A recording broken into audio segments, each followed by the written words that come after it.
July 4th, 1845.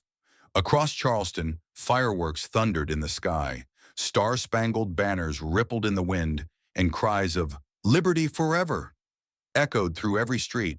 Children darted about with pastries in their hands, men drank themselves jubilant, and women in silken gowns smiled gracefully on their porches. It was a day when white America celebrated freedom, while thousands of black men and women remained chained beneath their feet. In the Haraway estate, the Independence Day feast had been laid out in splendor. A long, white-draped table, candles glowing, red wine shimmering in crystal glasses. 12 men in pressed vests laughed heartily, toasting one another. They slapped shoulders, boasted of cotton yields and acres claimed, wrapped their empire in fine words like civilizing mission. In truth, their prosperity was built upon sweat, upon blood. And yet, behind the roar of laughter, a solitary figure moved quietly in the kitchen. Jonah Carter, the family's cook, carried dish after dish with a calm, unreadable face. He spoke to no one, met no eyes. To them, he was invisible, an aging kitchen slave, a shadow bound to the walls. But tonight, Jonah was not cooking dinner. He was preparing a verdict. When the clock struck 8, the main course was served. Roast turkey, its skin glistening, steaming pots of stew, golden puddings. The feast looked like the very embodiment of celebration spread upon the table. Guests carved, chewed, laughed, and drank deeply in the name of independence. Within minutes, the laughter shifted. One man's chuckle broke into a gasp as his hand clutched his belly. Another coughed violently, blood spotting his lips. A spoon clattered against the tablecloth. Groans and choking began to drown out the music. Chaos erupted. Chairs toppled, bodies convulsed. Some screamed as if flames were consuming them from within. Red wine spilled across the white cloth, blooming into stains that looked too much like blood. One by one, all 12 men, those who believed themselves untouchable, collapsed onto the banquet they had so proudly celebrated, spasms fading into silence. At the far end of the room, Jonah Carter stood motionless. His hands bore the scent of herbs and something far sharper. His eyes watched each body still itself. He did not smile. He did not weep. By morning, Charleston's newspapers declared it the Independence Day tragedy. White residents whispered in fear. A slave poisoned his masters. But in the dark cabins scattered across the fields, another version of the story passed from lip to lip. That night, the kitchen did not cook a feast. The kitchen cooked justice. It was the beginning of a legend, of a man who wielded no whip, no gun, only a ladle and a jar of spice, yet made slave owners tremble. And when he was asked, "What have you done?" Jonah gave only one reply: "I remembered." This is not a tale of madness. It is a tale of memory that never cooled, a memory of a mother's lessons, of herbs and roots, of a childhood carved by loss. To understand why Jonah Carter turned the kitchen into a tribunal, we must turn back the clock to the days when he was only a boy beside his mother's fire. Before Charleston ever knew the name Jonah Carter, the cook who turned Independence Day into a day of reckoning, he was just a thin, barefoot boy running along the riverbank of a small West African village. His first name was Kweku. His mother, Amma, was a healer respected by everyone in the village. She didn't just cure fevers and wounds with roots and leaves. She carried within her the whispered secrets of the earth itself. A single leaf could cool a raging fever overnight. A tiny seed could topple even the strongest man. A bitter root could heal, or it could kill, depending on the hand that wielded it. Amma told her son, "Every plant has two faces, to heal or to destroy. It all depends on the memory of the one who keeps it." Little Kweku absorbed every word, not with pen and paper, but with the wide-eyed eagerness of a child who believed his mother's hands could bend life and death. But that gentle memory did not last. One night, red fire devoured the huts. Screams, gunshots, chains clashing. Kweku was torn from his mother's arms, bound with dozens of others and thrown onto a ship, a floating wooden prison. On the ocean, he watched Amma grow weaker each day. Starvation and sickness hollowed her face. She still held his hand, whispering her last words. "Remember, remember everything." Memory is the one thing they cannot steal. By dawn, her chest no longer rose. They threw her body overboard, and the waves swallowed her. Kweku screamed until his voice broke, but only the sea answered. He understood then. Memory was all he had left. By the time his feet touched Charleston's soil, he was no longer Kweku. The slave master renamed him Jonah Carter, as if changing a word could erase an entire world. But memory does not die. It hid inside every whiff of herbs, every taste of spice, every tear he forced back into his throat. Jonah was too frail for the fields.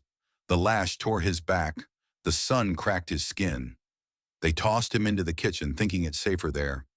But they didn't know. The kitchen was where Amma's lessons would take root again. The first time Jonah stood before shelves of spices, he froze. Peppercorns, cardamom, dried roots.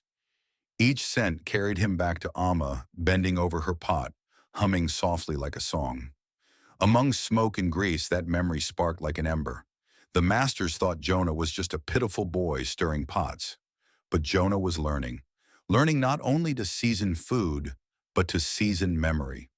While white children his age traced the word liberty in school books, Jonah learned the word memory from sweat, scars, and silence. They shouted freedom in classrooms. He carried remembrance in his chest. And one day that single word would bring an entire Independence Day banquet crashing down. Jonah Carter was not born a killer. He was born a child chasing fireflies, listening to his mother's stories.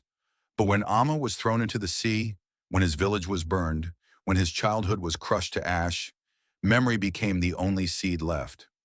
And on July 4th, 1845, in a Charleston kitchen, that seed blossomed, its flower stained red with blood. After his mother's death and the nightmare voyage across the sea, Jonah Carter was placed in a Charleston kitchen where the master thought, "This scrawny boy can't do anything but cook." They had no idea that the kitchen itself would become a silent battlefield, where Jonah learned to sharpen memory into a blade and turn a wooden spoon into a weapon. In that kitchen was an old black woman, her hair silvered with smoke, named Ruth. Bound to the fire for her entire life, she became Jonah's teacher. She taught him how to roast meat so the smoke sank deep into the skin, how to make soup thick but never heavy, how to keep a flame steady without letting it flare. But her greatest lesson was this: in the kitchen, you don't just cook food, you cook trust. If they trust you, you can feed them anything. Jonah remembered, not just with his ears, but with his entire soul. During mealtimes, the master spoke freely, never noticing the servant within arm's reach. Jonah listened to everything: who suffered from stomach ailments, who was allergic to shellfish, who preferred sweetened whiskey and who drank only red wine, who bragged of courage yet secretly feared death. He stored it all neatly in his mind, like spices lined up on a shelf. Out in the fields, the whip was power, but in the kitchen, food was power. One spoonful of soup could soften a heart. One pinch of powder could kill a family. Jonah began to see cleavers, iron ladles, and vats of oil differently. To others, they were cooking tools. To him, they were weapons. But the true weapon was not steel, it was silence. He learned to move without a sound, to hide his gaze behind smoke, to smile as he served food even while hatred boiled in his chest. Ironically, Jonah's invisibility, the way they dismissed him, became his perfect cloak. If there had been an award for Best Invisible Man, Jonah would have won without contest. Every time he opened a jar of spices, he recalled his mother Amma's words: "To heal or to kill, it all depends on the hand that wields it."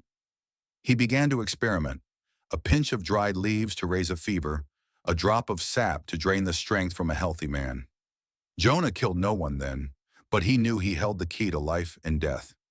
In the flicker of the kitchen fire, he watched a pot of soup steaming and thought, "One day this smoke will rise as the smoke of justice." The white masters often praised Jonah. "The man cooks brilliantly.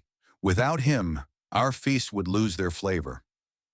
They didn't know that each compliment was like signing their own death warrant, for in Jonah's hands, flavor and death were separated by nothing more than a pinch of spice. 10 years passed. The scrawny boy became a middle-aged man, his back bent from years at the hearth, his eyes shadowed by long nights. Yet the fire inside him never dimmed. He waited patiently, like a hunter crouched in ambush. He did not rush. Rashness would only bring meaningless bodies. Jonah waited for the moment when silence, carried too long, would explode into a feast no one would forget. Years went by. Jonah mastered the kitchen, moving like a ghost, storing every detail in memory. He learned to cook to fill stomachs, and to keep quiet to conceal the blaze within. But just when life seemed reduced to smoke and lashes, something unexpected happened. Eliza appeared. She entered the kitchen carrying only needle and thread, her voice humming softly, and with that fragile light, she rekindled a fire Jonah thought had gone cold. From that flicker of hope, the next tragedy would be born. If the kitchen was the place where Jonah learned to bury memory in a spoonful of soup, then Eliza was the first person who made that memory sprout into hope. Eliza worked in the weaving shed behind the main house. She was nearly 20 years younger than Jonah, yet her eyes never bowed. When the overseer barked at her, she never answered back, but her gaze burned like fire, as if to remind everyone, we are still human. Jonah first met Eliza when she was sent to the kitchen to mend torn flour sacks. She sat in the corner, needle flashing, softly humming a folk song Jonah hadn't heard since his mother died. The sound froze him. For a fleeting moment, the smells of boiling fat, roasting meat, and smoky air vanished, leaving only that melody, warming his heart after years of cold silence. From then on, Jonah and Eliza found ways to meet in secret, sometimes in the shadows, behind the kitchen, sometimes near the old dry well where no one passed. They had nothing to give each other except a crumb of bread or a wildflower tucked into a sleeve. Yet in a world chained by bondage, those small things became miracles. Eliza often teased him, "You can cook for all the masters, but when will you ever cook just for me?" Jonah would smile, rare, awkward, but real. Someday, in another place, not in this kitchen. They spoke of dreams, a small hut, a patch of garden, enough freedom to laugh without fearing the whip. To others, it was fantasy. To them, it was the reason to survive one more day. But dreams blow out quickly, like candles before the wind. One evening, Jonah came from work to find Eliza bound in the yard. Tobias Haraway, master of the house, announced she would be sold away, simply because she is too proud, refusing to bow her head. Jonah watched helplessly as the wagon rolled off, carrying the only woman who had made him believe in the future. Eliza turned once, her eyes dry but burning, like a flame she was passing on. Then she vanished behind the trees, and with her went the fragile hope Jonah had clung to. That night he sat alone in the kitchen. Before him, a pot of soup bubbled, its aroma filling the room. But in his mouth there was only bitterness, the bitterness of loss, the bitterness of memory torn apart once again. Jonah did not scream. He did not cry. He only sat there gripping the ladle until his palm bled. In silence, he swore, "If my love can be sold like merchandise, then the dishes I cook will be the merchandise that devours them." From that day, the kitchen was no longer a place where he cooked meals for others. It became a secret laboratory. Jonah began collecting leaves, roots, seeds. He tested dosages, memorized reactions, and learned to turn every dish into a verdict, seasoned with memory. Eliza was gone, but the wound she left behind did not fade. It became a new fire inside Jonah, a fire that could never be extinguished. And that fire drove him to the next step, drawing up a death list where every member of the Haraway family and their allies would taste the deadly seasoning Jonah had been preparing with patient hands. When Eliza was sold away, Jonah understood that love could be torn apart with nothing more than a signature. From that day on, he stopped dreaming of cottages or gardens. Instead, he sat in the dark kitchen, the fire casting his shadow on the wall, and began to compose in his mind a death list. This list had no paper, no ink. It was written in iron memory and in the tastes of men. To Tobias Haraway, the master. Love sweetened whiskey, despised bitterness. Richard Bennett, the local judge. Mildly allergic to shrimp, but ate it anyway for refinement. Henry Dalton, timber merchant. Weak stomach, always complained of cramps after feasts. Charles Whitfield, the minister. Addicted to red wine, drank past reason, and 8 more names, 12 men in all, each with a weakness, each destined to sit at the Independence Day table in 1845. Jonah knew them so well that if someone had asked, "What do they like to eat?" he could have answered in more detail than their own wives. He did not intend to kill them carelessly. He wanted each death to be a separate composition, cooked in the very flavors they adored. For Achan, Tobias, he chose brown sugar pudding, his favorite. Beneath the sweet, buttery richness, Jonah blended powder from a deadly seed, invisible to the tongue. For C. Richard Bennett, he served seafood stew, knowing the man could never resist lobster. A few drops of root extract that paralyzed the airway dissolved perfectly into the bubbling broth. 4. Henry Dalton. He slipped dried leaves into the beef stew. Boiled long enough, the flavor vanished. Yet hours later, the stomach burned as if branded with fire. For Prairie, Charles Whitfield. The sanctimonious minister, Jonah didn't touch the food at all. He simply poured a drop of liquid into the red wine bottle the man would drain to its last drop. In this way, every dish, every glass, every crumb was a silent bullet aimed at the hearts of 12 men. To an outsider, Jonah might have looked like an artist. For this was not merely murder, it was a feast, orchestrated like a symphony.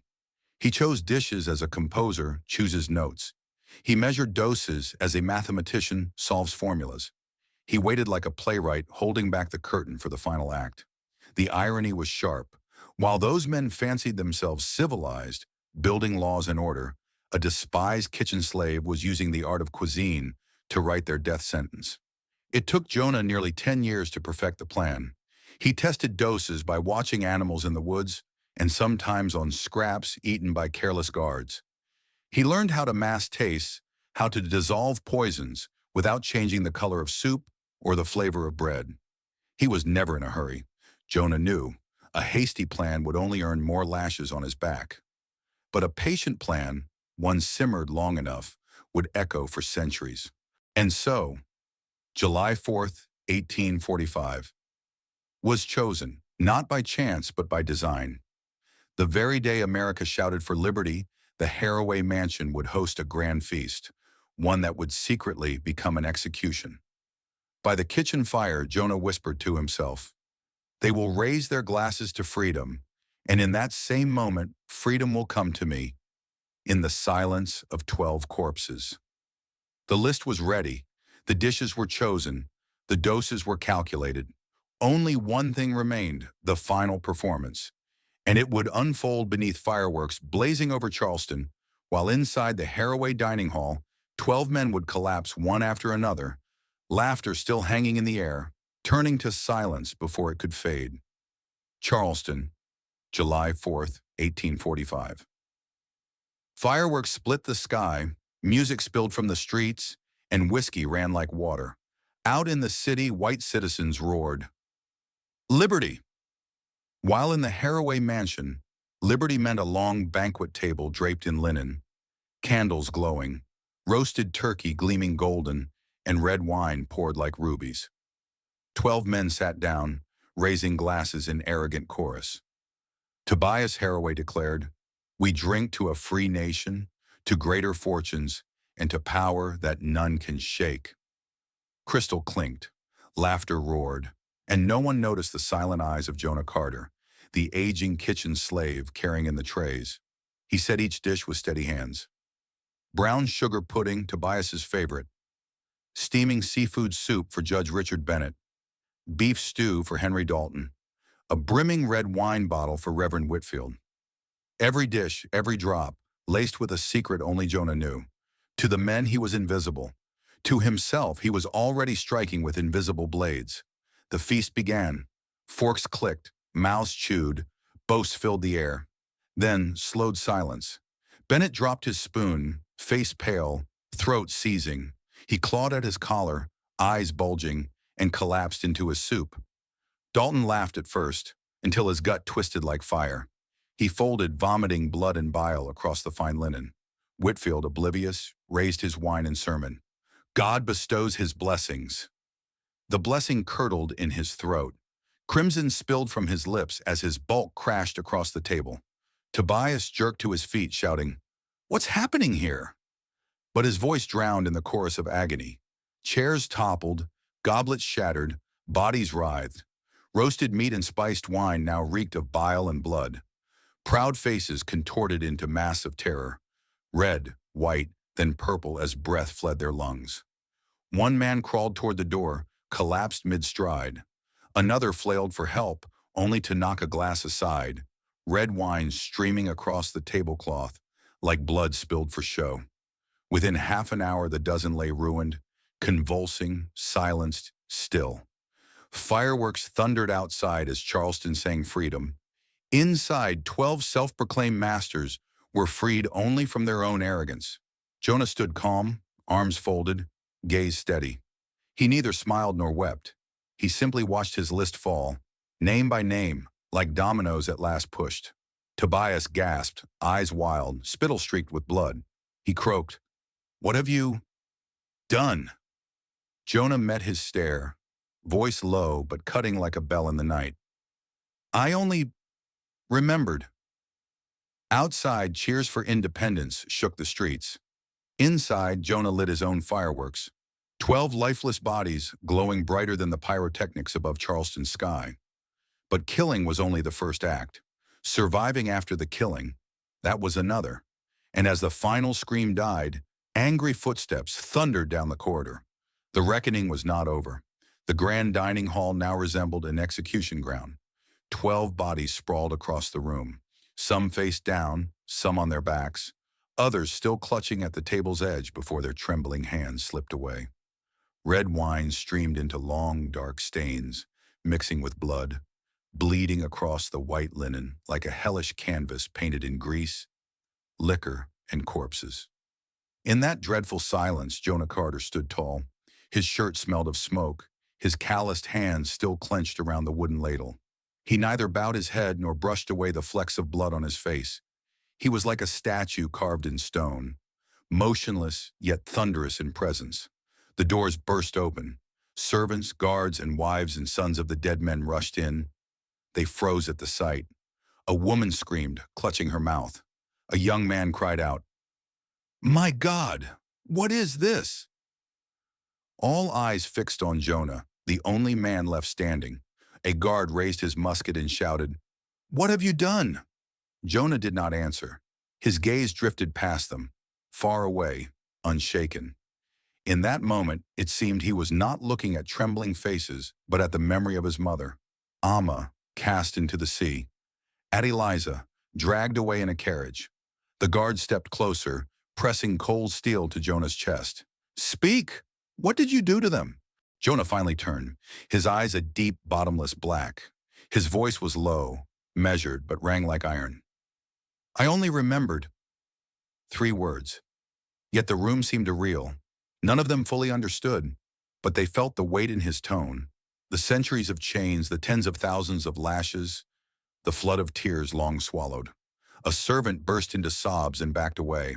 Another whispered, trembling, He's the devil." But none dared meet Jonah's gaze for long. His silence was not weakness. It was judgment. He begged no mercy. He offered no excuse. Jonah knew no words could make them understand. Better to let silence speak for him. And it did, more chilling than screams, more final than gunfire. Outside, fireworks lit the Charleston sky, and voices roared, "Long live freedom!" Inside, Jonah, a man enslaved, invisible his whole life, had turned Independence Day into a mirror of hypocrisy. And when they bound his wrists, he did not resist. He let them knot the rope, drag him as if hauling timber. Yet his eyes never broke. And that, more than the corpses, was what frightened them most. Because they understood, even chained, Jonah's memory was free. And that memory would walk with him into tomorrow's trial, where he would need no defense, yet leave all of Charleston shuddering. On the morning of July 5th, 1845, Charleston still reeked of gunpowder from fireworks. Flags fluttered, Brass bands echoed faintly through the streets. Yet inside City Hall, another spectacle was unfolding: the trial of Jonah Carter. The courtroom was packed. Judge Richard Langley sat tall and stern, the jury made up entirely of slaveholders, and the crowd pressed in, eager to see the devil from the kitchen. The prosecutor shouted, "Jonah Carter, you poisoned and murdered 12 white men on Independence Night. What defense do you have?" All eyes fell on Jonah. He stood in the center, hands bound, clothes faded to gray. Yet his back remained straight, his gaze steady. Silence. The judge struck his gavel. "You stay silent because you cannot deny your guilt?" Jonah's lips curved faintly. His voice was low but clear. "No, because there is nothing to say. You already know the truth better than I do." The room erupted in murmurs. The prosecutor flushed red, spitting accusations. But to Jonah, the words were nothing more than wind through ashes. Among the crowd, some sneered, some trembled. A woman whispered, "If he could do this to his master, then who can we ever trust in the kitchen?" The remark chilled many.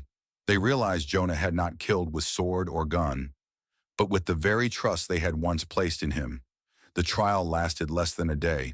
The verdict was predetermined: death by hanging. The judge read the sentence aloud, his voice heavy with self-righteousness. But everyone knew this justice was only a mask hiding fear. Jonah did not react. He merely nodded, as though he had just heard a recipe recited. The next noon, the gallows stood in Charleston Square. Crowds swarmed, some curious, some horrified. Children perched on their fathers' shoulders. Slaveholders muttered among themselves, while enslaved men and women lingered at the edges, eyes fixed and unblinking. Jonah walked up the steps, back unbowed, gaze calm. He did not look like a criminal, but like a man who had finished his unfinished work. The hangman looped the rope around his neck. The judge asked one last time, "Any final words?" Jonah lifted his head, eyes fixed on the sky, his voice deep and steady. "I have cooked enough for my life. Now it is time to rest." No plea, no fear. Only the closing line of a long journey. The trapdoor opened. His body dropped. The crowd gasped, yet not a single laugh rose.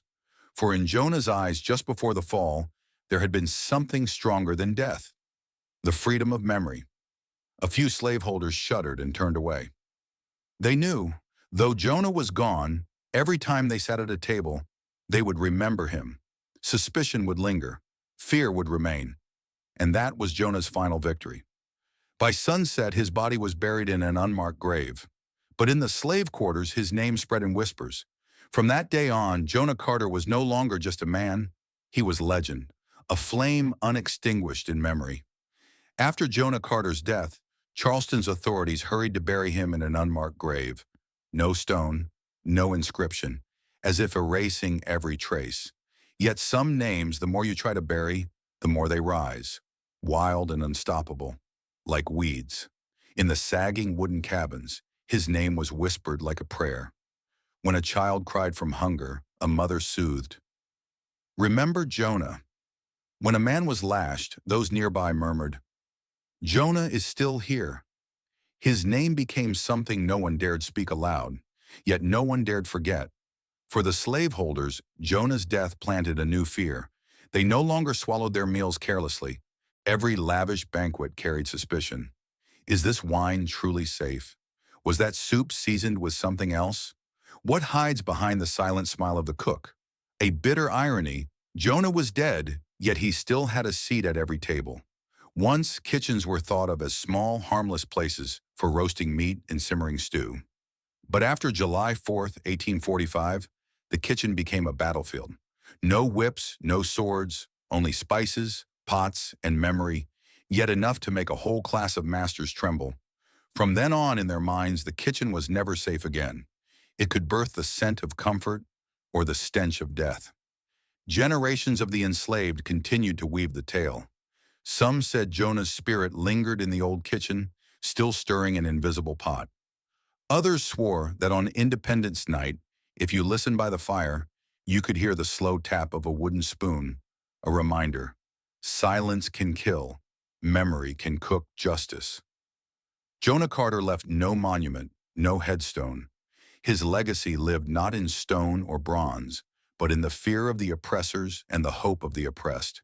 The masters ate in dread.